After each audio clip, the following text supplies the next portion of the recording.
अस्सलाम वालेकुम सर। वालेकुम अस्सलाम।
जी रिजा, सिस्टर की शादी खत्म हो गई? Yes sir. चलो अब फिर आप पढ़ना शुरू कर लें। आपके लिए सिंसियर एडवाइस। सर इंशाल्लाह मंडे से फॉर्म में आ जाऊँ। अभी अभी भी मंडे से। सर वो इंसान थक जाता है ना, तो इसलिए सर। जी जी। लेकिन सर मैं असाइनमेंट की पूरी पूरी तैयारी कर रही हूँ सर। आपको मेरी असाइनमेंट A1 मिलेगी सर। चलो वेरी गुड। मारिया, गाने अगर आपने सुन लिए हो तो फिर बंद कर दें, लेक्चर स्टार्ट हो गया हुआ है।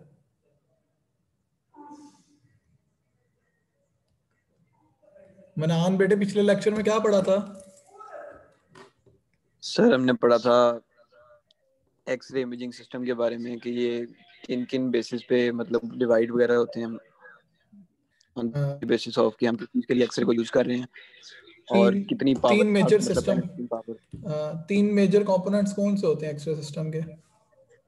हाँ जी, जो भी एक्सरे होगा ना उसके अंदर तीन चीजें मस्ट होंगी। ये एक है sir operating console, X ray tube और हाई वोल्टेज जनरेटर।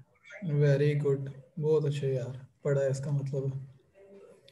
अच्छा, जरवानी आई अभी तक लेक्चर में? अस्सलाम वालेकुम सर। वालेकुम अस्सलाम। अच्छा जी। जी जरवा, क्या क्या पढ़ा था पिछले लेक्चर में?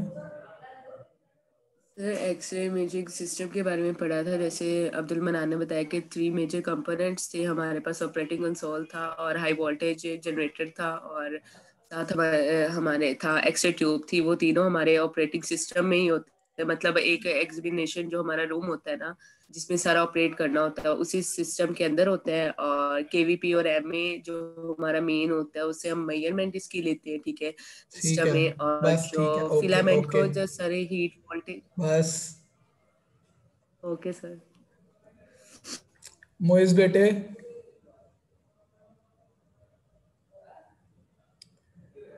मोइज,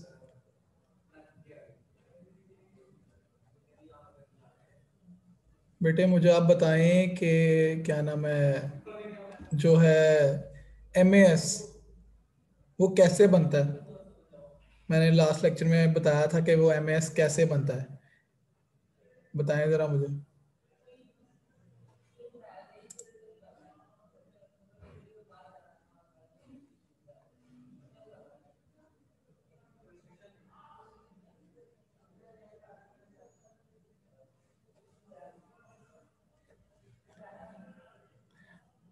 जरवा 2 मिनट रुक जाए, मुझे पता है कि आपको आता होगा, बाकियों से मुझे ज़रा पूछ लें अंदर, क्योंकि कोई भी नहीं पढ़ रहा, मुझे इस चीज़ का अच्छे से अंदाज़ा हो रहा है। Sikandar Subhani, yes sir. बेटे बताएं हम एमएस को कैसे डिफाइन करते हैं। सॉरी सर, मैं ना पढ़ नहीं सका था पिछले 2-3 दिन से। बेटे ये मेरे सारे ना, सबको कह रहा हूँ, लड़कियां लड़के, कान खोल के सुन लो, पढ़ना शुरू कर दो, नहीं तो अगर एफ लगा तो मैं जिम्मेदार नहीं होऊंगा। मुझे आके कोई मत रोना कि ये था वो था, जो भी था, पढ़ना शुरू कर दो। नहीं समझ आती, मैं बता, कल भी मैंने लास्ट लेक्चर में भी बताया था, सीनियर्स को भी आपके बताया, नहीं समझ आती वीक में 5 आवर्स, कल मैंने सबको मेल किए हैं, नहीं समझ आती काउंसलिंग आवर्स में मेरे पास आओ, आप कैंपस आ सकते हो, आके मुझसे पढ़ लो दोबारा से। लेकिन मैं कल को किसी का कोई एक्सक्यूज नहीं सुनूंगा, ये मेरी बात कान खोल के सारे सुन लो। और जो लोग यहाँ से हॉस्टल से घर चले गए हैं वो वापस लाहौर आ जाएं टाइमली, ठीक है। अगर कोई लेक्चर में नहीं है तो वो भी उसको भी कह दो, इन्फॉर्म कर दो अपने ग्रुप में कि हो हम लोग कैंपस पे असेसमेंट्स लें, ठीक है, ऑन कैंपस, क्योंकि आप लोगों की 40-50 की स्ट्रेंथ है तो वो ऑन कैंपस इजीली अलाउड है, ठीक कब है। से सर? कब से वो आपको डेट बता दी जाएगी जैसे ही डिसाइड हो जाएगा। तो इसलिए आप, कोई हॉस्टल बंद नहीं है, अच्छी तरह से पता है, इसलिए चुप करके अपने हॉस्टल्स में पहुंचे। Okay sir. ठीक हो गया, ये मैं सबको कह रहा हूँ, चाहे लड़का है सर चाहे लड़की है। सर इतनी जी दूर से फिर एक क्लास के लिए आएंगे? बेटे, एक क्लास के लिए नहीं आपने आना, आप पूरी फिर क्लासेस ही यहाँ पे लो। हॉस्टल आपका बंद हो गया, हॉस्टल से उन्होंने आपको आउट कर दिया कि नहीं जी हमने नहीं रखना, बंद कर दिया नहीं है। सर, नहीं सर सर, हम जी सारे 7 आवर खुलेगा। ट्रेवल करके यहाँ आते हैं तो फिर मतलब वो फिर एक क्लास के लिए वहां रहना पड़ेगा। बेटे, आपकी असेसमेंट्स ऑन कैंपस हो सकती हैं, मैं आपको ये बता रहा हूँ, ठीक है। एक बात, दूसरी बात, जहाँ तक फाइनल्स का सवाल है तो वो तो सर ने हमें बोला है कि वो 90% श्योर है कि वो ऑन कैंपस ही लेंगे, ठीक है। Okay sir. फिर मीट्स भी यहीं पे होंगे ऑन कैंपस? मिड्स मिड्स का नहीं पता, मे बी असेसमेंट्स हो और वो ऑन कैंपस हो सकती हैं। मिड्स के बारे में भी कोई, क्या नाम है, कोई क्लैरिफिकेशन नहीं मिली अभी तक कमेटी की तरफ से, लेकिन वो कह रहे हैं कि अगर आप असेसमेंट्स यानी कि आप वो ले सकते हैं ऑन कैंपस बुला के। Sir I am really very sorry, एक जेन्युइन रीजन था जिसकी वजह से ये वाला लेक्चर नहीं पढ़ा, वरना इससे पहले जितने लेक्चर्स हैं जो मैंने अटेंड किया वो मैंने साथ साथ पढ़े हैं। And I swear next time से कभी ऐसा नहीं होगा कि कोई लेक्चर ना याद हो, हमेशा याद करके आया करूंगी सर। आपकी बात हो गई, मैं सबको बोल रहा इस हूँ, पूरी क्लास को, ओके सर। ठीक है। उसके अंदर सब इंक्लूड होते हैं। मुइज़ ने मुझे आंसर नहीं किया और ये that's was really disappointing for me, ठीक है। उसके बाद सिकंदर ने, उसने एक एक्सक्यूज दे दिया, ठीक है। I will not here any excuse in examination. मैं तुम लोगों को बार बार बोल रहा हूँ, नहीं समझ आती, मुझसे आके जितना पढ़ना है पढ़ लो, 10 दफ़ा कहोगे 10 दफ़ा एक चीज़ समझा दूंगा, but don't give me lame excuses in the examination. समझ आ गई सब बच्चों को? Yes yes sir. सर। ठीक है। जो क्लास फेलो यहाँ लेक्चर में नहीं है उस तक मेरी बात कन्वे कर देना कि एग्जामिनेशन में कोई रिलैक्सेशन नहीं मिलेगी, पढ़ोगे तो पास होगे।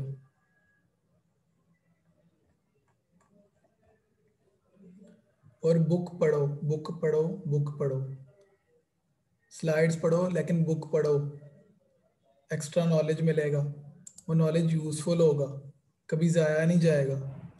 कहीं बैठे होगे कोई सवाल पूछेगा ना तो आप फट से जवाब दोगे उसको कि भाई हाँ पढ़ा हुआ है। बुक कौन सी है? बेटे अगर आपने लेक्चर पढ़े हो ना तो पहली स्लाइड के ऊपर बुक्स लिखी हुई है हर लेक्चर के।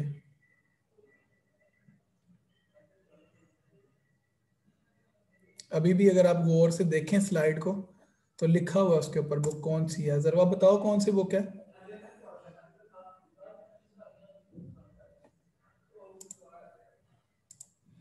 Yes sir. बुक बताओ कौन सी है। रेडियोलॉजिक साइंस फॉर टेक्नोलॉजिस्ट है। हाँ जी, और उसका ऑथर कौन है। ब्यूशॉक। जी ठीक है, ये पूरा लिखा हुआ है यहाँ पे, और साथ ये भी मेंशन किया गया reference text book.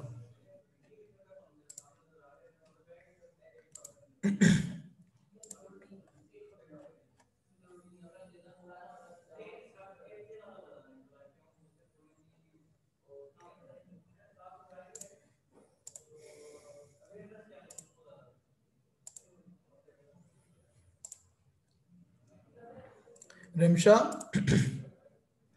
Yes sir.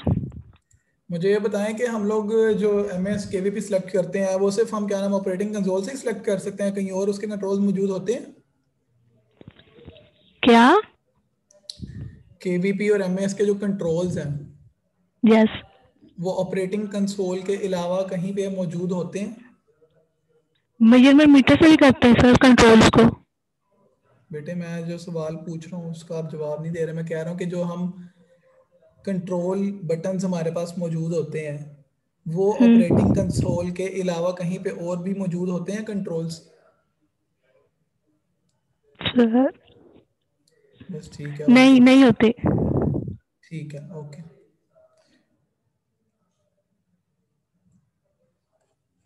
अब रिजा ने ये वाला लेक्चर पढ़ा नहीं था, मैं रिजा से क्वेश्चन पूछ नहीं सकता क्योंकि ऑब्वियसली बात है नहीं आना। सीमा महबूब,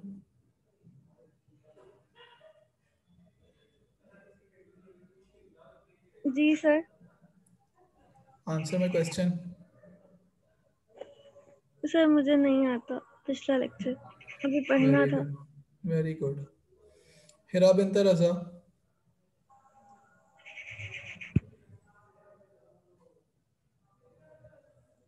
हिरा बिनत रजा जी बताएं जो मैंने क्वेश्चन पूछा उसका आंसर। Very good. और कौन है। Jarawa, yes sir. क्लास के टॉपर्स कौन है। अपना नाम सर फैसल सईद, सर फैसल सईद और सिकंदर सुबानी। सिकंदर सुबानी को नहीं आता। फैसल सईद जी, फैसल साहब आप बताएं।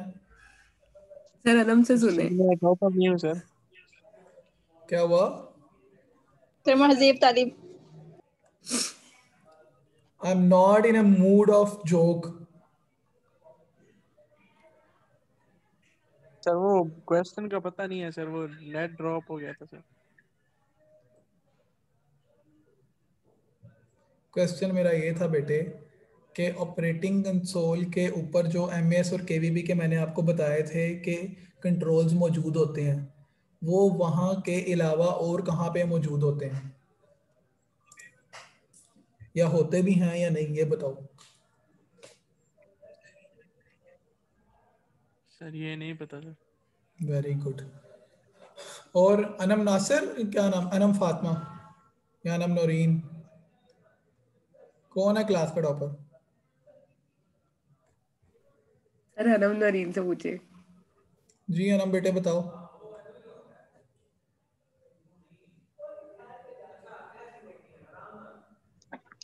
सर नहीं पता, और मैं क्लास की टॉपर नहीं हूँ सर, झूठ बोल रही है ये, और चलो sorry sir.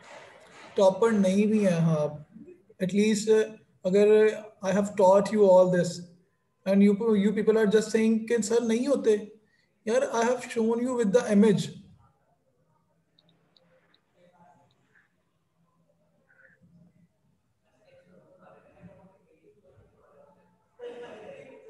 From the administration side, I have the guidelines to taught you all the things in English. But I am making everything easy for you people. I'm talking in Urdu, I'm talking in Punjabi even. Giving examples in Punjabi, giving examples in Urdu. To make it everything easy for you all.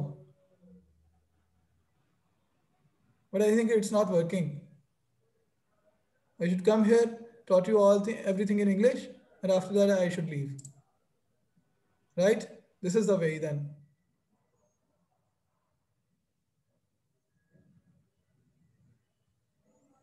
Jarawa lecture पढ़ा था आपने? Yes sir. उसके अंदर separately pictures बनी हुई थी कि controls कहाँ यस कहाँ सर, मौजूद होते हैं? डिजिटल में भी होते हैं और वैसे भी हम न्यूमेरिकली भी उसको खुद भी कंट्रोल कर सकते हैं और बटन्स बाकी होते हैं फंक्शन पे सर, भी हम लोग आर्क्स होती कर बनी सकते हुई। थे। कहाँ कहाँ पे होते हैं? एक ऑपरेटिंग कंसोल के अलावा और कहाँ पे होते हैं? मुझे उस बात का जवाब चाहिए। सर ऑपरेटिंग कंसोल के अलावा हमारे पास था वो केवीपी से भी हम लोग कंट्रोल कर सकते नहीं। बेटे दोबारा रिपीट कीजिएगा क्वेश्चन। मेरा क्वेश्चन ये है कि केवीपी एमएस के बटन्स जो कंट्रोलिंग के लिए होते हैं, यानी कि केवीपी एमएस सिलेक्ट करने के लिए ऑपरेटिंग Yes, sir. कंसोल पे होते हैं, ठीक है, एक वहां पे होते हैं, उसके अलावा किसी और जगह पे भी होते हैं?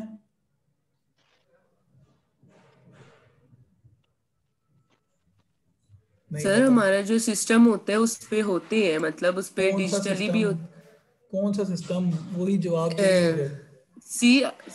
सीआर पे एक्सरे ट्यूब के ऊपर लेक्चर खोल के देखना, स्लाइड नंबर 10 को देखना और पढ़ना शुरू कर दो। बार बार कह रहा हूँ, I will not tolerate.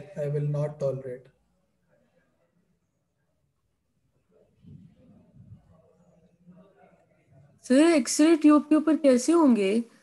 मतलब मैंने वो ही पढ़ा था ना कि डिजिटल मीटर से भी हम लोग उसको चेकआउट कर सकते हैं, कि वो डिजिटली भी हम चेंज कर सकते हैं और बाकी सिस्टम के थ्रू भी आपने कहा था कि हम वहाँ वैल्यू पुट कर देते हैं, ऑटोमेटिकली हमारा सिस्टम वो चीजें उतनी पे केवीपी पे और एमएस पे हमें वो चीज प्रोवाइड कर देता है। पर एक्सरे ट्यूब से किस तरह? देखो, check your screen now. Sir यही मैंने भी देखा है। हाँ जी, तो ये एक्सरे ट्यूब के ऊपर ही लगे हुए हैं। सिस्टम के इलेक्ट्रॉनिक्स आप कहीं पे भी इंस्टॉल कर सकते हो। एक्सरे ट्यूब तो यहाँ पे लगी हुई है ना, आपने उसके अंदर तो नहीं लगाया, उसके साथ बाहर आपने हाउसिंग के साथ अटैच किया हुआ इलेक्ट्रॉनिक्स को। सर मैं ऑपरेटिंग कंसोल समझी थी इसको। ऑपरेटिंग कंसोल ये है, ऑपरेटिंग कंसोल ये है। सर ये मैं डिजिटल समझी थी, मतलब, और वो मैं ऑपरेटिंग कंसोल समझी थी कि डिजिटली वहां से हम लोग कर सकते हैं और ये ऑपरेटिंग कंसोल है। ये देखो, ये आपकी मैनुअल मशीन जो है, जिसके ऊपर ये मैनुअल कंट्रोल्स हैं, यानी कि रोलर्स वाले के रोल करके घुमा के जैसे रेडियो की ट्यूनिंग करते हैं, उस तरह ये ट्यूनिंग वाले कंट्रोल्स में भी उसने आपको केवीपी एमएस की सेटिंग प्रोवाइड की हुई है। ये सर ठीक है सर, हमें लगा था कि वो उसे भी ऑपरेटिंग कंसोल ही कहते हैं, मेरे शायद इसलिए समझ नहीं आई। तो यार अगर आप लोगों को नहीं समझ आती तो तुम लोग पूछते क्यों नहीं हो यार? What's the problem behind that? क्या मैंने मना किया कि मुझसे ना पूछो? सर नहीं, तब सर वो इमेज पे ऑपरेटिंग कंसोल लिखा हुआ है ना, तो फिर वो हम भी रीड कर सकते थे, तो इसीलिए फिर हम लोगों ने पूछा नहीं। एक्सरे ट्यूब हमें थी को जैसे एक्सरे स्क्रीन। सर हमें लगा कि ऑपरेटिंग कंसोल के बारे में लिखा, तो ये ऑपरेटिंग कंसोल है, हमने कोई अभी देखे तो नहीं है ना रियल में। ये देखो उन्होंने figure 5.5 typical operating console to control an overhead radiographic imaging system है, number of meters and control depends upon the complexity of the console. अब हमें ये ऑपरेटिंग कंसोल लग रहा है जी, उसकी तो ये जो मैंने फिग के नीचे मतलब भी है। मैं जो लेक्चर में बोलता हूँ फिर ना बोला करूँ।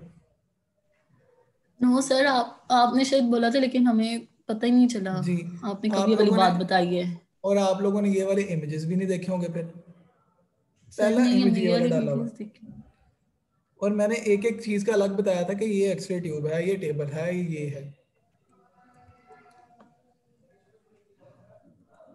थोड़ा सा चीजों पे फोकस करो,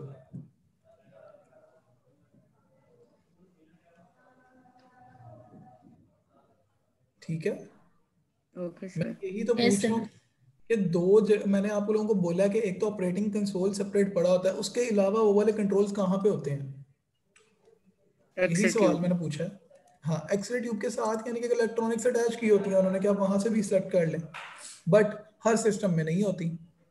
ठीक है, हर सिस्टम के अंदर ओके नहीं सर। होती, कंपनी टू कंपनी वेरी करता है। समझ आइए, जैसे यानी कि बाइक्स होती हैं, ठीक है, हर कंपनी की अपनी बाइक का डिफरेंट सिनेरियो होता है, हर कंपनी की गाड़ी का सिनेरियो डिफरेंट है।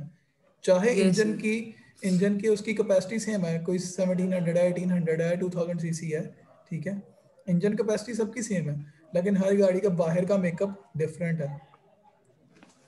Yes sir. ठीक है, इसी तरह आपकी एक्सरे की Okay. मशीन है, हर कंपनी अपनी तरह से बनाती है। कुछ कंपनीज कहती हैं ठीक है यार, क्या हमें कम्प्लेक्सिटी में पढ़ने की जरूरत है, हमने वहाँ पे ऑपरेटिंग कंसोल प्रोवाइड कर दिया ना, तो यहाँ एक्सरे ट्यूब के साथ क्यों एक्स्ट्रा क्या नाम है वो इलेक्ट्रॉनिक्स लगा के तो उसको कम्प्लेक्स करें और क्या नाम है अपना भी खर्चा बढ़ाएं। बस ठीक है, जब अवेलेबल है ओके। अब जो चिल्ड्रंस हॉस्पिटल में सीटी लगी हुई है, ठीक है, उस सीटी स्कैन के 4 प्लेसेस पे सेम बटन हैं, ठीक है, यानी कि फ्रंट बैक पे दोनों साइड्स पे सेम बटन 4 जगह पे,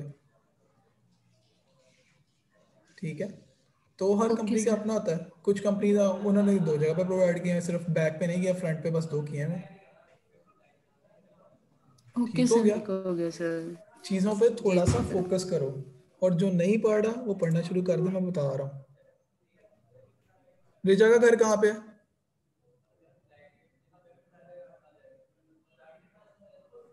यस सर, रिजा का सर घर किधर लाहौर है? में ही है, हाँ तो बस ठीक लाहौर है, में ही आपको है सर।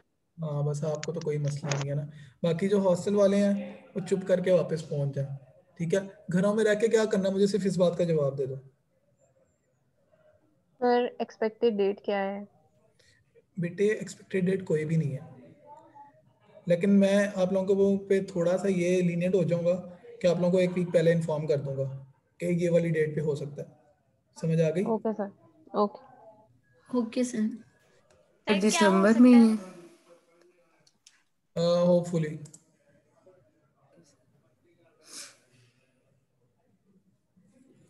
ठीक हो गया।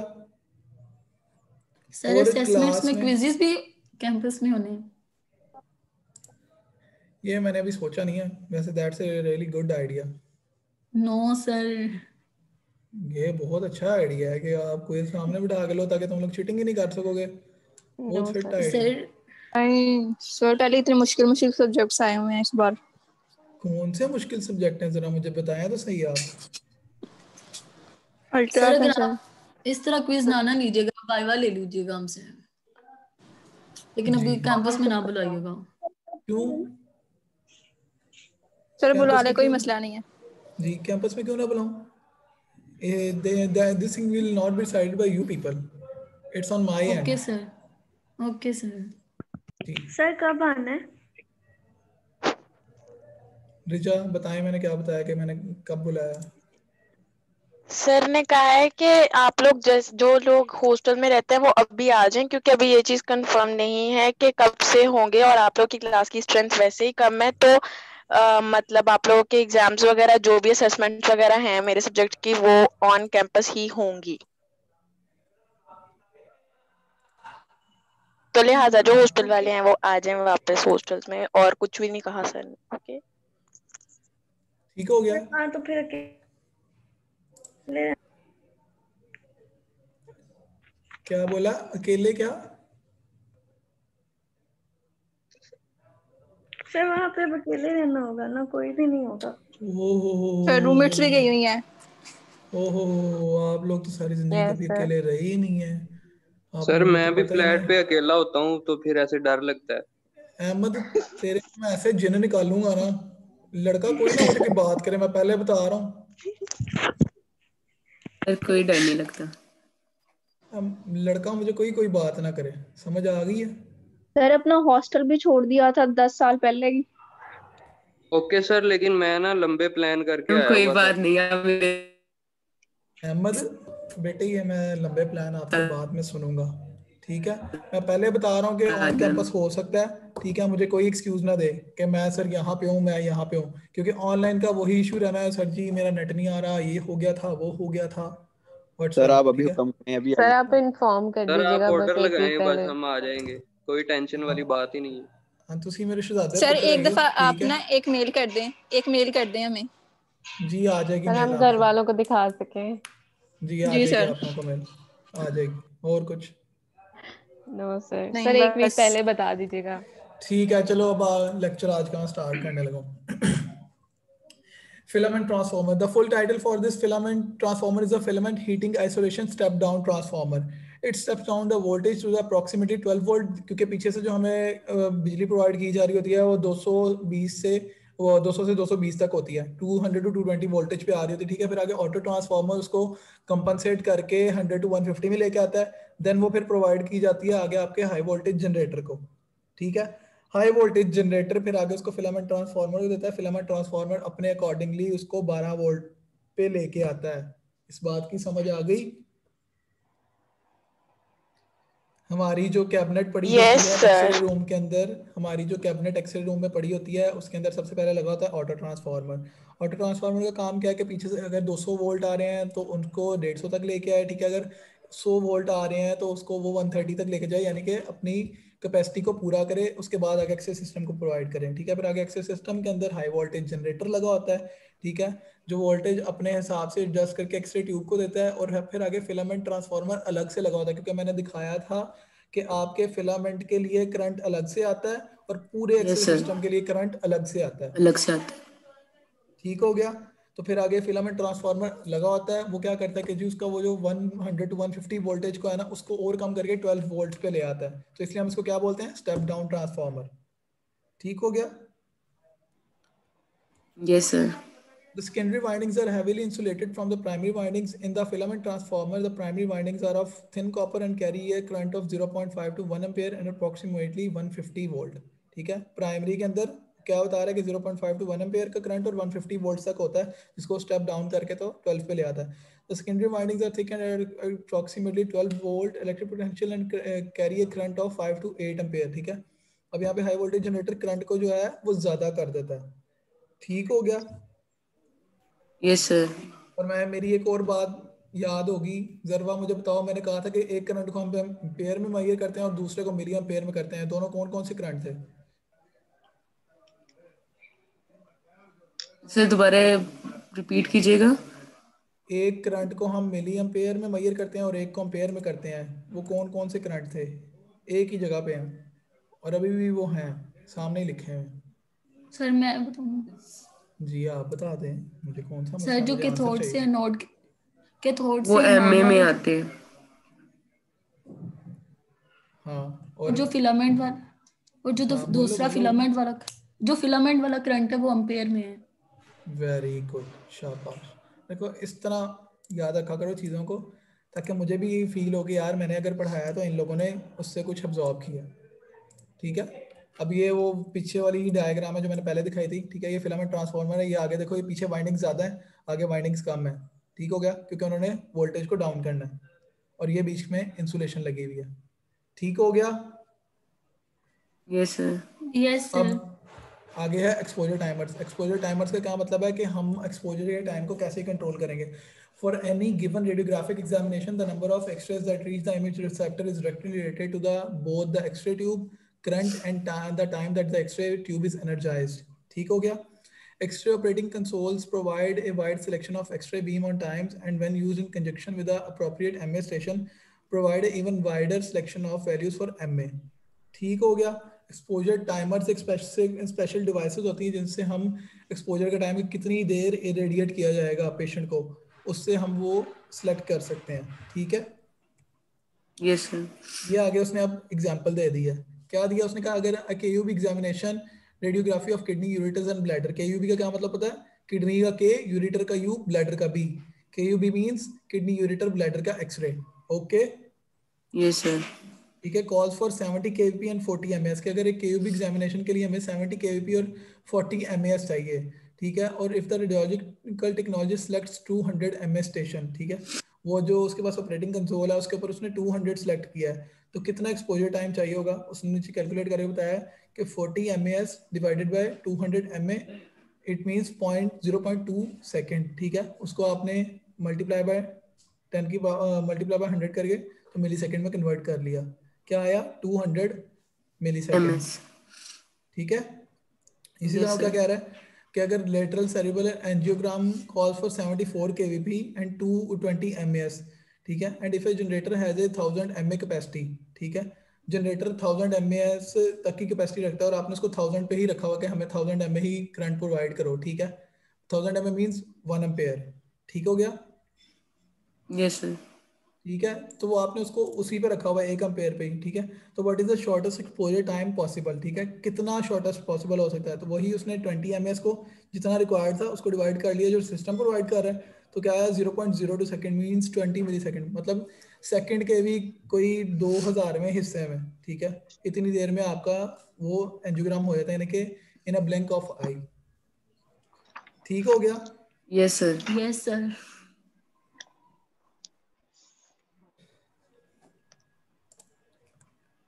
एक्सपोजर टाइमर्स, ठीक है। अब आगे वो बता, अब उसकी टाइप्स आने लगी हैं कि एक्सपोजर टाइमर होते कौन कौन से हैं। Paramount in the design of all timing circuits is that the radiographer starts exposure and the timer stops it, ठीक है। ऑटोमेटिकली एक्सपोजर ऑफ हो जाता है, हमें बटन एक दफा दबा दिया, एक्सपोजर हुआ और ऑटोमेटिकली ऑफ हो गया, हमें उसको रोकना नहीं पड़ता कि भाई रुक जाओ, एक्सरे ना प्रोड्यूस करो, ठीक है। ऑटोमेटिकली एक्सपोजर टाइमर के अंदर सॉफ्टवेयर के अंदर सेटिंग हुई होती है, वो उसको ऑटोमेटिकली ऑफ कर देता है, ठीक हो गया? Yes sir. During fluoroscopy, if the radiographer releases the exposure switch or the fluoroscopic foot switch, the exposure is terminated immediately. As an additional safety feature, another timing circuit is activated on every radiographic exposure. This timer, called as guard timer, will terminate an exposure of a prescribed time, usually approximately 6 seconds. ठीक है? वो क्या बता रहा है कि fluoroscopy के अंदर जैसे ही रेडियोग्राफर रिलीज करता है एक्सपोजर स्विच को, ठीक है, तो टर्मिनेट हो जाता है। फ्लोरोस्कोपी मैंने बताया था, याद है कि वो आपको सामने रियल इमेज नजर आ रही होती है कि आपका कंट्रास्ट कहाँ से कहाँ मूव कर रहा है, ऐसे जैसे फिल्म चल रही होती है यस, चीज की, लाइव वीडियो जैसे होती है। हाँ लाइव वीडियो होती है, ठीक है। तो वो फुट स्विच यानी कि आपके पाँव के नीचे कंट्रोल होना दिए होते हैं, जिसके साथ आप यानी कि उसको प्रेस करते हो ना, तो आपको सारा यानी कि मॉनिटर पे शो हो रहा था। तो जैसे ही आप छोड़ते हो तो एक्सरेज बंद हो जाती हैं, तो वहां से आपकी वो लाइव इमेज भी बंद हो जाता है, ठीक है।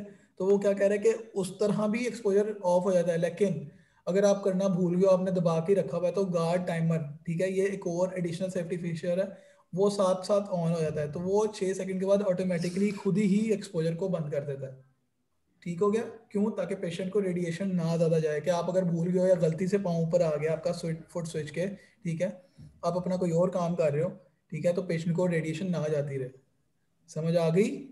Yes sir. Yes sir. The timer circuit is separate from the other main circuits of the X-ray imaging system. It consists of an electronic device whose action is to make and break the high voltage across the X-ray tube. ठीक है, इसका connection कहाँ पे होता है? जहाँ पे हमारा वोल्टेज का कनेक्शन लगा होता है X-ray ट्यूब के साथ, ठीक है। ये क्या करता है? उसके वोल्टेज को ही पीछे से यानी कि उसको पावर सप्लाई को ही बंद कर देता है, ठीक है। तो आपके एक्सरेज कहाँ से प्रोड्यूस हो गई जब उसको करंट ही नहीं जा रहा। ओके हो गया? Yes sir. This is always done on the primary side of high voltage transformer where the voltage is lower. There are 4 types of timing circuit. 3 are controlled by the radiologic technologist and 1 is automatic. ठीक है, आपको क्या कह रहा है कि 4 types के timing circuit होते हैं, एक्सपोजर टाइमर्स होते हैं, जिनमें से 3 टेक्नोलॉजिस्ट कंट्रोल करता है और चौथा जो है वो ऑटोमेटिक होता है। अब हम देखते हैं कौन कौन सा है। Synchronous timers. In some countries like United States, electric current is supplied at frequency of 60 Hz. In Europe, Latin America, and other parts of the world, the frequency is 50 Hz. A special type of electric motor known as synchronous motor is a precision device designed to drive a shaft at precisely 60 revolutions per second. ठीक हो गया? अब वो कह रहे हैं कि synchronous timers जो है ना, वो ऐसी क्या नाम है डिवाइसेस हैं जो यूरोप में फ्रिक्वेंसी दी जाती है ना, यानी कि वो क्या कहते हैं उसको, करंट की वोल्टेज, जो वोल्टेज का अप एंड डाउन का पता है ना, ऑल्टरनेटिंग करंट जो जा रहा होता है। Yes sir.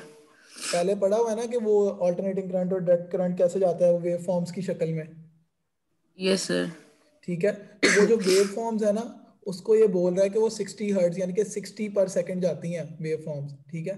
तो उसके अकॉर्डिंगली वो सिंक्रोनस टाइमर सेट हुआ होता है, जो कि उसके साथ एक रोटेटर लगा होता है जो 60 रेवोल्यूशंस पर सेकंड रोटेट करता है, ठीक है। X-ray imaging systems with synchronous timers are recognizable because the minimum exposure time is possible is 1/60th of the second, ठीक है। उसको आप 1000 मिली सेकेंड से डिवाइड करो 60 को, यानी कि पर सेकंड को, ठीक है। आगे आपके पास क्या आता है? 16.666 मीन 17 मिली सेकेंड, ठीक है। 17 मिली सेकेंड उसका टाइम होता है एक्सपोजर का सिर्फ, यानी कि सेकंड का भी कुछ हिस्सा, जैसे उसका 20 मिली सेकेंड आया था ऊपर, ठीक है। And the timing intervals increase by multiples, therefore such as 1/30, 1/20 and so on, ठीक है। इस तरह आप डिफरेंट इनको अपने हिसाब से सेट करके एक्सपोजर टाइम को इंक्रीज भी कर सकते हो, ठीक हो गया? Yes sir. Synchronous timers cannot be used for serial exposure because they must be reset after each exposure. ठीक है, serial exposure का क्या मतलब है कि यार मैंने अभी एक लाइव इमेज देखा, ठीक है, फुट स्विच से, ठीक है, तो मैं साथ ही अगला इमेज फौरन नहीं देख सकता, मुझे दोबारा से उसको रीसेट करना पड़ेगा, ठीक है, it means it's time taking process. ठीक हो गया? इसलिए सिंक्रोनस टाइमर्स इतने ज़्यादा अब यूज़ नहीं होते। उसके बाद क्या है? Electronic timers. Electronic timers are the most sophisticated, most complicated and most accurate of the X-ray exposure timers. ठीक है, इलेक्ट्रॉनिक टाइमर जो है सबसे ज़्यादा अच्छे लेकिन कॉम्प्लिकेटेड बट एक्यूरेट, ठीक है, सबसे बेहतरीन होते हैं। Electronic timers consist of complex circuitry based on the time. उनका जो कम्प्लेक्स सर्किट है ना इलेक्ट्रॉनिक टाइमर का, वो टाइम के साथ रिलेटेड होता है, ठीक है, उसको टाइम के साथ उन्होंने मैनेज किया होता है कि इस टाइम के साथ यानी कि इतनी देर एक्सपोजर होना चाहिए, इतनी देर नहीं होना चाहिए। ठीक हो गया? According to your technique selected. ठीक है, अब जो नए सिस्टम्स आ रहे हैं ना उनके अंदर पहले ही टेक्निक्स उन्होंने यानी कि सॉफ्टवेयर के अंदर ही बनाई है कि जी अगर आपने स्कल का एक्सरे करना है तो बस एक क्या नाम है, एक आप स्क्रीन के ऊपर प्रेस कर दो, वहाँ पे लिखा होता है कि स्कल फैक्टर्स, ठीक है, बोन फैक्टर्स, एब्डोमिनल फैक्टर्स, इस तरह करके यानी कि उन्होंने बनाया होता है एक एक पार्ट का अलग अलग से, आर्म, लेग, ये वो जो भी है, ठीक है, आप प्रेस कर दो, आपके पास प्रिस्क्राइब टेक्निक्स आ जाती हैं, ठीक है, आप उससे एक्सरे कर दो, ठीक है, जो नए सिस्टम्स आ रहे हैं। लेकिन पुराना में आपको खुद से सिलेक्ट करना पड़ता था, एक्सपीरियंस के साथ आप सीखते थे कि यार किन फैक्टर्स पे आपका एक्सरे अच्छा आता है, किस पेशेंट में किस तरह वेरी करता है। Electronic timers allow a wide range of time intervals to be selected and are accurate to the intervals as small as 1 millisecond because they can be used for rapid serial exposures. अब electronic timers ठीक है 1 millisecond तक accurate है, तो इसलिए हम उनको serial exposures में भी यूज़ करते हैं, हमें उनको बार बार सेट नहीं करना पड़ता। ठीक है, एक दफ़ा उनको बता दो कि भाई इतनी देर के बाद आपने इसमें ऑफ कर देना, तो वो खुद ही ऑफ कर देते हैं एक्सपोजर को। ठीक हो गया? Yes sir.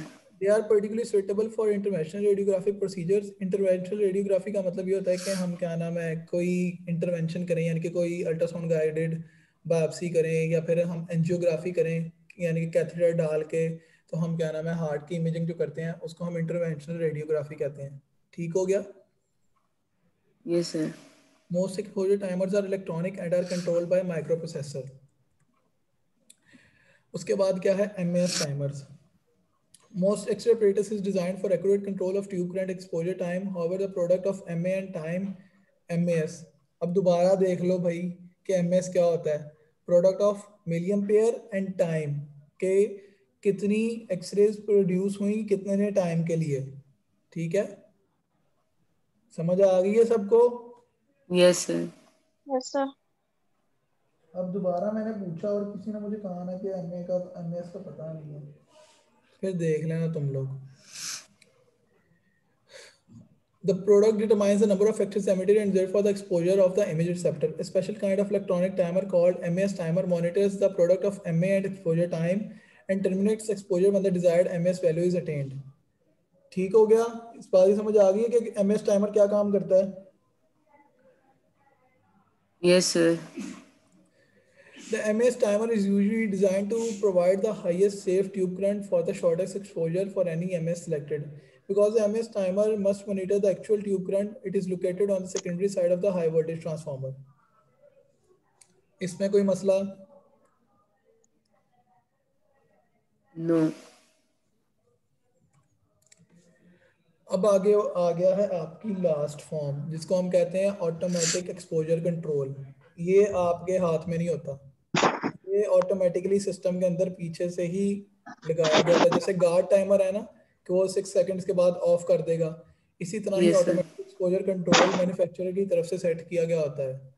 ठीक है, और आजकल जितने भी सिस्टम्स आ रहे हैं ना उनके अंदर यही वाला लगा होता है, AEC ही लगा होता है, ये सिंक्रोनस टाइमर और इलेक्ट्रॉनिक और MAS टाइमर्स वगैरह नहीं लगे होते क्योंकि ये उन सब की एडवांस फॉर्म है। ठीक है? Yes sir. The AEC requires a special understanding on the part of radiological technologists. The AEC is a device that measures the quantity of radiation that reaches the image receptor. ठीक है, AEC क्या measure करता है कि कितनी radiation आपके image receptor तक आ रही है।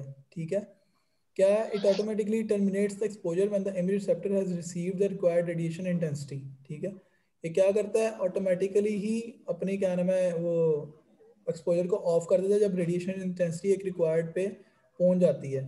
ठीक हो गया? Yes sir.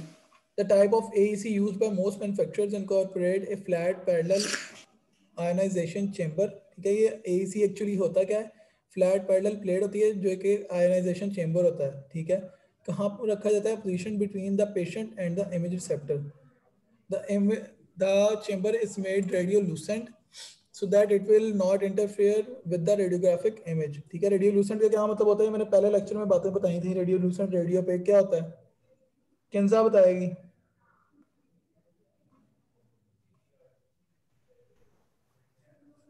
सर वो तो आपने पहले पहले वाला पढ़ाया था, एंड वाला तो नहीं पढ़ाया था आपने।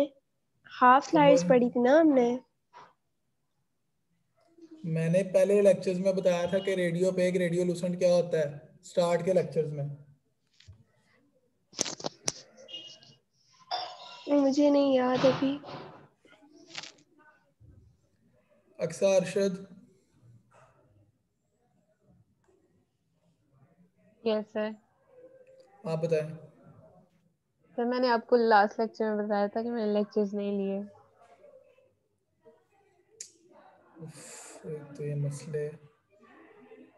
गाजिया, वसीम,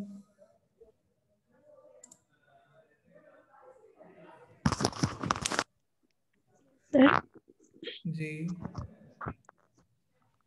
बताएं। रेडियोल्यूसेंट रेडियोल्यूसेंट जो होता है वो लेस डेंस होता है और रेडियो ओपेक जो है वो उसकी डेंसिटी ज्यादा होती है। This is not the answer. Raza,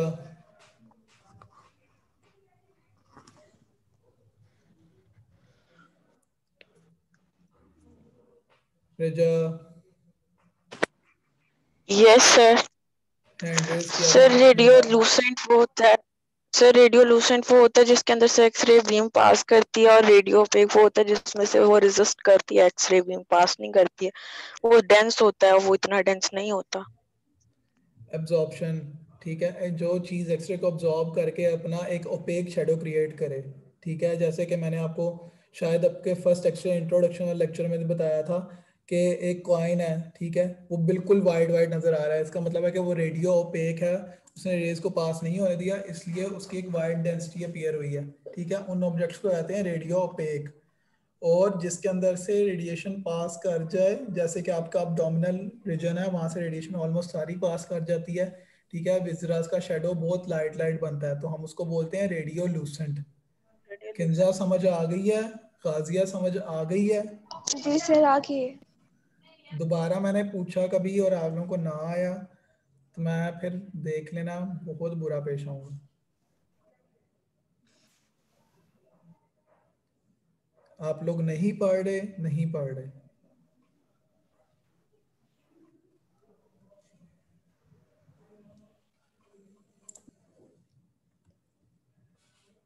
ionization chamber within the chamber creates a charge. ठीक है, आयनाइजेशन चैम्बर के अंदर जब एक्सरे आगे स्ट्राइक करती हैं तो वहां पे एक चार्ज क्रिएट होता है। When the appropriate charge has been reached the exposure is terminated. ठीक है, जब वो चार्ज को एक लिमिट तक पहुंचाए, मतलब अगर हमने फॉर एग्जांपल एक एग्जांपल दे रहा हूँ कि हमें 70 kV और 50 ms पे उसको हमने कहा हुआ कि भाई जी आपके अंदर ना ऑलमोस्ट इतना चार्ज प्रोड्यूस होना चाहिए, यानी कि 50 मिलियन पेयर आपके अंदर चार्ज प्रोड्यूस होना चाहिए for example.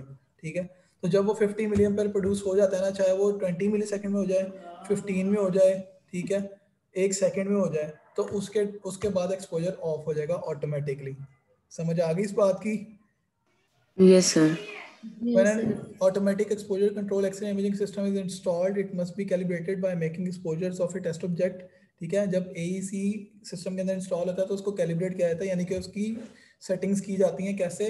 Bye making exposures test of a test object. एक टेस्ट ऑब्जेक्ट कोई भी रख के, ठीक है, कोई आप पेंसिल रख लो, पेन रख लो, टीपा रख लो, जो भी है, लेकिन यहाँ पे टेस्ट ऑब्जेक्ट स्पेशल टाइप के होते हैं जो एक्सरे यानी कि बायोमेडिकल इंजीनियर्स के पास होते हैं। ठीक है, उसको हम टेस्ट ऑब्जेक्ट बोलते हैं। And adjusting the AEC for the range of X-ray intensity required for quality images for certain body parts. Usually a biomedical engineer takes the care of this calibration. ठीक हो गया?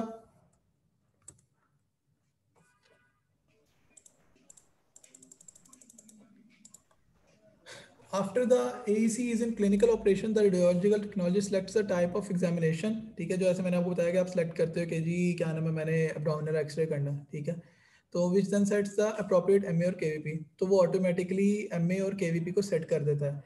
At the same time, the exposure timer is set to the backup time. ठीक है, उसी time exposure timer एक backup time पे set हो जाता है कि इतनी देर के बाद exposure off कर देना है.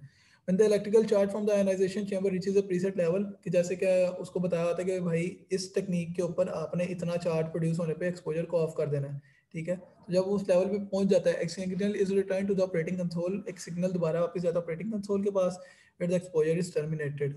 ठीक हो गया. और उस सिग्नल की ना एक बीप आती है, यानी कि मैंने जब एक्सरे का बटन प्रेस किया, ठीक है, तो कुछ मिली सेकेंड्स के बाद, यानी कि अभी प्रेस किया तो साथ ही टू इस तरह करके आवाज आती है, तो हम स्विच को रिलीज कर देते हैं. ठीक है, उस सिग्नल की बात हो रही है कि signal is return to the operating console. वो जो ऑपरेटिंग कंसोल का सिग्नल वापस आता है ना, उसकी एक बीप प्रोड्यूस होती है. ठीक है, उस बीप का मतलब है कि भाई जी एक्सरे हो गया है, बटन को रिलीज कर दो, तो हम स्विच को रिलीज कर देते हैं. ठीक हो गया? Yes sir. The automatic exposure control is now widely used and often is provided in addition to an electronic timer. The automatic exposure control modes require particular care, especially in examination that use lower KP such as mammography. ठीक है, वो क्या कह रहा है कि जी क्या नाम है, जो आपका ऑटोमेटिक एक्सपोजर मोड है ना, ठीक है, उसको केयरफुली यूज करना पड़ता है किन एग्जामिनेशन में जिनमें केवीपी कम होती है. क्यों जी? क्योंकि जब आप क्या नाम है केवीपी कम होगा, ठीक है, तो उतना ही आपकी वो जो रेज हैं वो सिर्फ उसके अंदर रह जाएंगी, क्या नाम है, आयोनाइजेशन चेंबर तक, और नीचे रिसेप्टर पे तो जाएंगी ही नहीं. ठीक है, तो आपका इमेज प्रोड्यूस नहीं होगा. सिस्टम कहेगा कि भाई एक्सरे हो गया, लेकिन आपकी इमेज क्वालिटी पुअर आएगी, क्योंकि जितनी आपको यानी कि प्रोडक्शन के लिए केवीपी चाहिए थी, उतनी तो वो रेज नीचे तक पहुंची नहीं रिसेप्टर तक. समझ आ गई? Yes sir.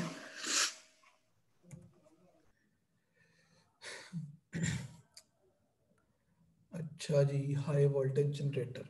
अब ये आ गया आपका हाई वोल्टेज जनरेटर. ठीक है, the high voltage generator of an X-ray imaging system is responsible for increasing the output voltage from the auto transformer to the kVp necessary for X-ray production. A cutaway view of a typical high voltage generator is shown in figure. Although some heat is generated in the high voltage section and is conducted to the oil, and the oil is used primarily for electrical insulation. The high voltage generator contains three primary parts: high voltage transformer, filament transformer, and rectifiers. ये एक cutaway है.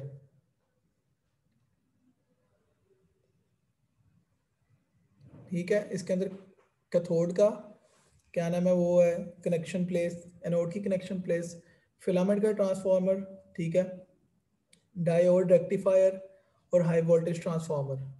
ठीक है, मैंने पहले बताया कि high voltage generator जो है वो आपका क्या नाम है पीछे से जो भी आपके वोल्टेज आ रहे हैं, क्योंकि आप पाकिस्तान में रहते हैं, ठीक है, बाहर के मुल्कों में भी आपके वोल्टेज वेरी करता है. ठीक है, तो इसलिए हाई वोल्टेज ट्रांसफार्मर जो है वो आपके वोल्टेज को पूरा करता है ताकि आपका X-ray imaging system proper work करता रहे. क्योंकि जैसे बाकी चीज़ों में वोल्ट ज़्यादा आने की वजह से वो ख़राब हो जाती हैं, जैसे जिसको हम अपनी लेम लगी जो कहते हैं कि जी वो फलाने का जी फ्रिज उड़ गया, उसकी जी LCD उड़ गई. वो उड़ जाने का मतलब यह है कि उसके अंदर शॉर्ट सर्किट होने की वजह से वो ख़राब हो गया, अब वर्क नहीं करेगा. इसलिए एक्सरे के अंदर हमने स्पेशल उसको एक अपना ट्रांसफार्मर हाई वोल्टेज जनरेटर जिसको हम कहते हैं, वो उसके अंदर ये तीन चीज़ें लगा के दी होती हैं ताकि वो फिलामेंट को भी प्रॉपर करंट प्रोवाइड करे और एक्सरे इमेजिंग सिस्टम की प्रॉपर फंक्शनिंग के लिए जो करंट है वो प्रोवाइड करे. ठीक हो गया? Yes sir. सर रेक्टिफायर क्या है इसमें? बेटे रेक्टिफायर जो है वो आगे भी आपको मैं पढ़ाऊंगा. रेक्टिफायर का मतलब यह है कि आपका जो हमारे घर में जो लाइट आ रही है ना वो अल्टरनेटिंग करंट है. ठीक है, यानी कि उसकी एक वेवफॉर्म ऊपर होती है और एक नीचे होती है. ठीक है, लेकिन जो आपकी एक्सरे इमेजिंग सिस्टम है ना उसकी वर्किंग डायरेक्ट करंट पे है जिसको हम DC बोलते हैं. Yes sir. ठीक है, तो जो रेक्टिफायर है ना वो एक डिवाइस है. डायोड्स याद है जो आपने पढ़े थे, PN जंक्शन. Yes sir. ठीक है, वो डायोड के थ्रू आपका जो नेगेटिव पार्ट है ना, ठीक है, उसका यानी कि अल्टरनेटिंग करंट का एक पार्ट उसको रेक्टिफाई करके रिमूव कर दिया जाता है. ठीक है, वो आगे अभी मैं आपको पढ़ाऊंगा कि वो कैसे होता है, तो आपको पता चलेगा कि रेक्टिफायर क्या काम करता है. ठीक है, होता किसके थ्रू है? डायोड के थ्रू. डायोड पढ़े हैं ना एफएससी में और क्या नाम है मैट्रिक में? Yes sir. Yes sir. Semiconductor diodes. Yes sir. High voltage generator. The high voltage generator, high voltage transformer is a step up transformer that is the secondary. अब इसमें कंफ्यूज ना होना कि हाई वोल्टेज जनरेटर कह रहे हैं और high voltage transformer कह रहे हैं। हाई वोल्टेज जनरेटर उसने एक पूरे उस सिस्टम को नाम दे दिया जहाँ पे आपका फिलामेंट ट्रांसफार्मर लगा हुआ है, हाई वोल्टेज ट्रांसफार्मर लगा हुआ है और साथ डायोड लगे हुए हैं। ठीक है, उस पूरे कंपैक्ट सिस्टम को उसने हाई वोल्टेज जनरेटर का नाम दे दिया। ठीक हो गया? Yes sir. The high voltage transformer is a step up transformer that is the secondary voltage is higher than the primary voltage because the number of secondary windings is greater than the number of primary windings. The ratio of number of secondary windings to the number of primary windings is called the turns ratio. The voltage increase is proportional to the turns ratio according to the transformer law, वो NS by NP, VS by VP वाला. Also, the current is reduced proportionately. The turns ratio of a high voltage transformer is usually between 500 to ratio 1 and 1000 ratio 1. Because the transformer operates only on a alternating current, the voltage waveform on both sides of high voltage transformer is sinusoidal. Sinusoidal का मतलब यह है कि वही ऊपर नीचे वाली waveform आ रही होती है. The only difference between the primary and secondary waveforms is the amplitude. ठीक है, क्या डिफरेंस होता है उनके प्राइमरी और सेकेंडरी वेवफॉर्म्स के अंदर के उनका एम्पलीट्यूड का डिफरेंस होता है, यानी कि वो जो एरिया कवर कर रहे हैं उसका डिफरेंस होता है.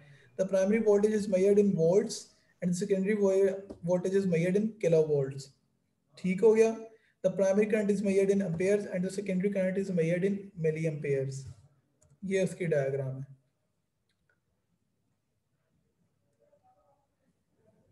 ठीक है? Yes sir. अब तुम लोगों ने मेरे ख्याल से एक बात पे गौर नहीं किया.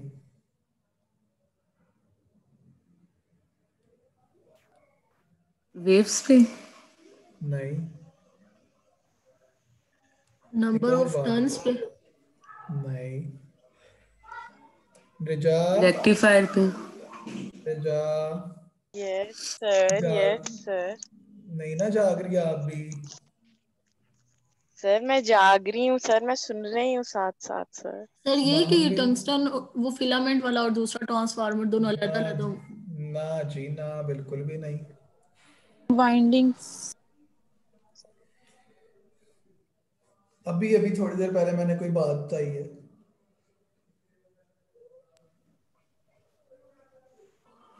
दोबारा सुन लो, दोबारा सुन लो.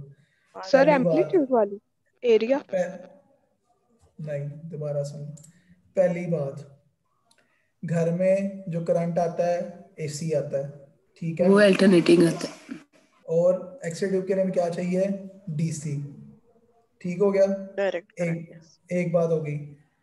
घर का सिस्टम किस पे ऑपरेट करता है? 200 से 220 वोल्ट पे. ठीक है? Yes sir. एक्स-रे सिस्टम किस पे ऑपरेट करता है? 100 से 150 किलो वोल्ट पे. किलो वोल्ट पे. क्लिक हो गया? Yes sir. ठीक है, अब समझ आइए कि ऑटो ट्रांसफार्मर के बाद हाई वोल्टेज ट्रांसफार्मर क्यों लगाया गया? यस सर, उसने वोल्ट को जी, ये यहाँ पे उसने इमेज में भी आपको बना के दिखाया हुआ है कि फ्रॉम ऑटो ट्रांसफार्मर वोल्ट्स में करंट जा रहा है. ठीक है, और ये यहाँ पे टर्न्स रेशियो कम है. आगे आपके हाई वोल्टेज ट्रांसफार्मर की टर्न्स रेशियो ज़्यादा है तो उसको किलो वोल्ट में कन्वर्ट कर देता है, ज़्यादा बढ़ा देता है, और साथ ही उसका एम्पलीट्यूड भी ज़्यादा हो जाता है. Is that clear now to you all? Yes sir. Yes. मनान बेटे. Yes sir. सर मेरा नेट बहुत ज्यादा खराब है, मुझे आपकी आवाज भी कोई क्लियर नहीं आ रही है और बार बार डिस्कनेक्ट हो रही है. चलो अच्छा, रिकॉर्डिंग पर ध्यान से सुन लेना. अहमद. Okay sir. दोनों अहमद, मुबीन, सिकंदर, मोइज. Yes sir. सारों से सारों को मैं कह रहा हूं कि पढ़ना शुरू कर दो, नहीं तो मैं बहुत बुरा पेश आऊंगा. ठीक है? Okay sir. क्योंकि लड़के कम हो. और मेरी बात सुनो, एक साफ सीधी सी बात है, साफ बता रहा हूँ, लड़कियों को इतनी कोई खास टेंशन नहीं होती. ये अगर 50 लड़कियां हैं ना, इनमें से 30 की शादी हो जानी है डिग्री करके। समझ आई है? मैं सीरियस बता रहा हूँ मुबीन, हंसने की जरूरत नहीं है। Just shut up। सर मैं इधर दोस्त के साथ हूँ सर। आप लेक्चर ले रहे हो या दोस्त के साथ हंस रहे हो? मेरी बात सुन रहे हो या ये कर रहे हो? मुझे ये बताओ। I am telling you the fact. लड़कियों को फर्क नहीं पड़ता कि क्योंकि उनकी फैमिली ने कहना बस बेटे आपकी शादी की उम्र होगी, हमने अपना फर्ज अदा करना है, चलें जी। अगर एक वो लड़की जॉब करना भी चाहती है ना तो उसकी फैमिली अलाउ नहीं करती। वो यहाँ से पासिंग मार्क्स लेके भी कुछ हाफ कंसेप्ट के साथ भी पास हो जाएंगे ना तो उनको इशू नहीं है। But you people have to make your future.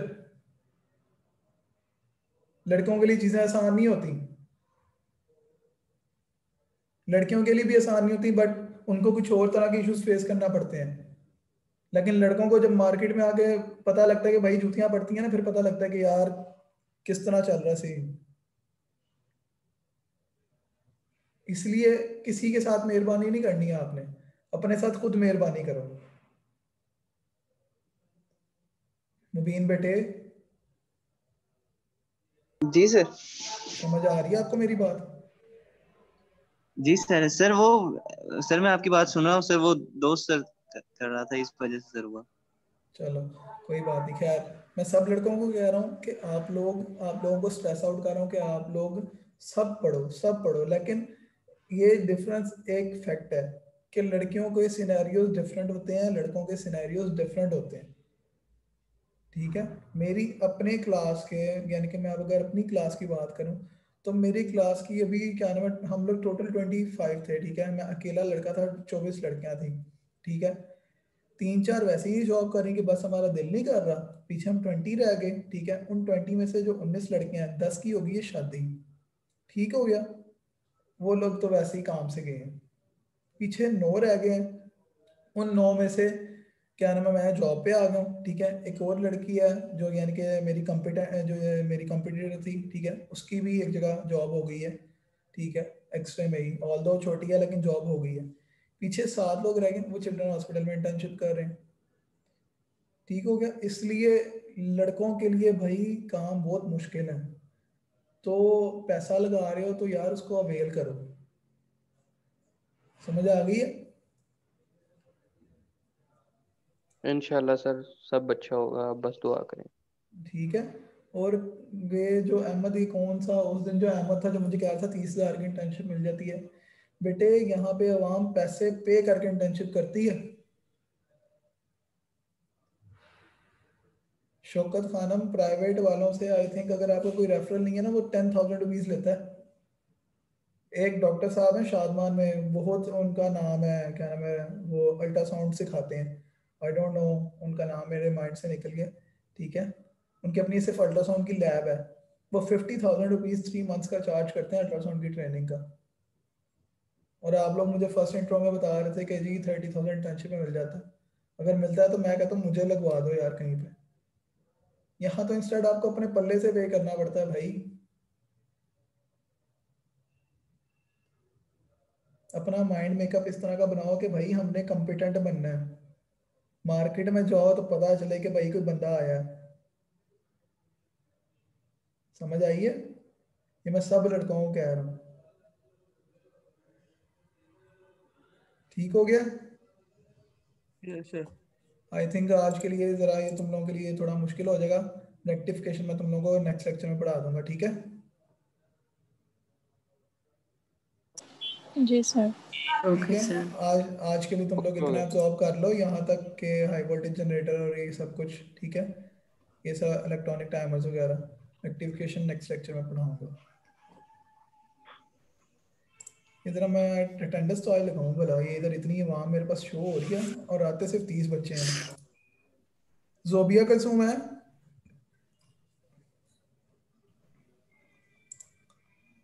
नहीं है।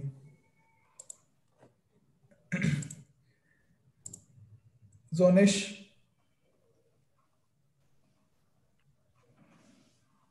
वो भी नहीं है।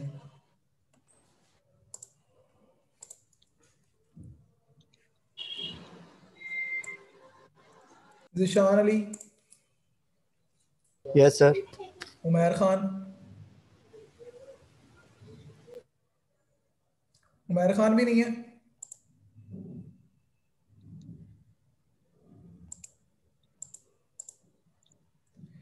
अच्छा जी, सैयद इक़्तिदार अली शाह, वो भी नहीं है मेरे ख्याल आज लेक्चर में, नजर नहीं आया।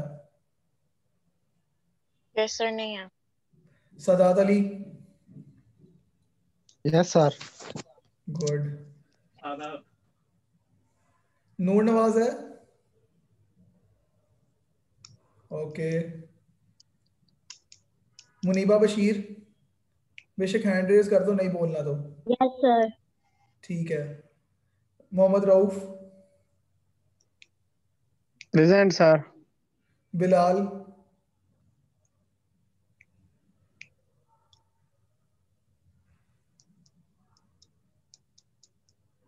बिलाल भी नहीं है। इरज,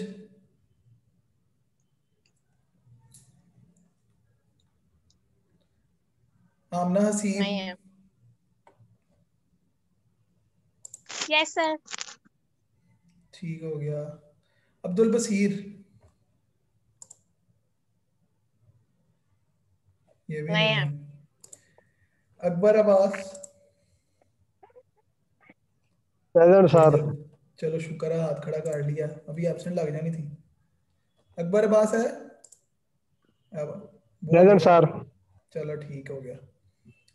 और कौन है जी? अनम फातिमा,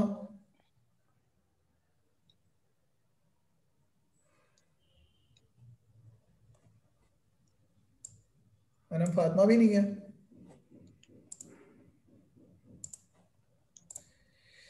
ठीक हो गया। सर ये अनम फातिमा है क्लास में, पर वो बोल नहीं रही है। क्यों नहीं बोल रही? ठीक है, तो नहीं बोल रही, अपना सर नुकसान है पता उसका, नहीं। हमें क्या। Yes sir. अनम फातिमा वैसे मुझे नजर कहीं भी नहीं आ रही, अनम नौरीन है सिर्फ। सर ये मुझे नजर आ रही है सर, ये ना सामने जिसने फ्लावर वाली लगाई हुई है प्रोफाइल, वो नजर आ रही है मुझे। आई डोंट नो, यहाँ पे मैंने सर्च भी किया, मुझे तो नहीं नजर आ रही। अच्छा खैर, मर्जी है उसकी, एटलीस्ट हैंड तो रेज कर दे। निशा लैला,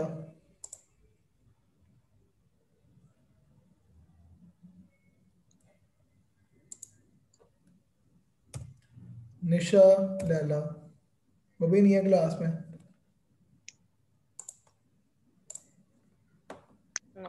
यस सर। सर देखिए अनम फातिमा ने हैंड रेज कर दी है। जल्दी कर दी है, बोल क्यों नहीं रही? पता नहीं सर। अनम, क्या इशू है?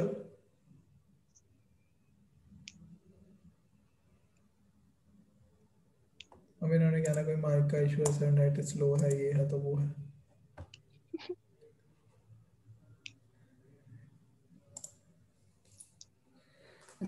सर निशा लैला का टेक्स्ट आया था, उसका नेटवर्क इशू है। ठीक हो गया। अच्छा भाई, कोई सवाल?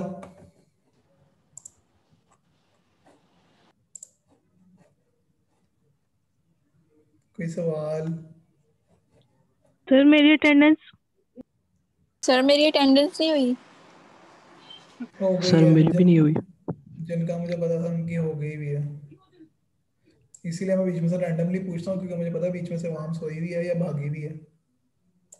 Okay sir. किसी का कोई सवाल? No sir. और पढ़ना शुरू कर दो, पढ़ना शुरू कर दो। इंशाल्लाह सर, और नेक्स्ट लेक्चर में पढ़ के आएंगे। ये सारे ना क्या नाम है, ऐसा करो, क्योंकि फाइल मैं तो बाद में भेजूंगा ना, इसके ना एक बंदा कोई जल्दी जल्दी स्क्रीनशॉट्स ले ले, ठीक है, ताकि तुम लोग कल को ये ना को पिछला लेक्चर आपने भेजा नहीं था तो मैं पढ़ नहीं सके, ये है तो वो है। ये 4% रह गई तेरे बंदे का मित्र सर चेंज कर दे स्लाइड। मामी ने ते जान काट दी। हेलो, चेक सर करो ये जरा। किस तरह की बातें हो रही हैं सर? माइक म्यूट करें सर। जी जी, ये बातों वालों को। अच्छा ये लो, नेक्स्ट हो गया। Done sir.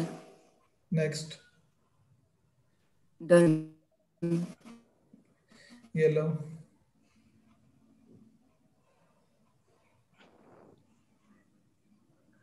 येलो सर पिछली स्लाइड कीजिएगा। Yellow okay sir. Seventh yellow next sir. 8th हो गई है। Okay 9th 10th next 10th हो गई है। Yes sir. 11 next 12 okay sir. 13 हो गई। 14 हो गई सर। 15 done sir. ठीक हो गया। Yes sir. किसी का कोई सवाल?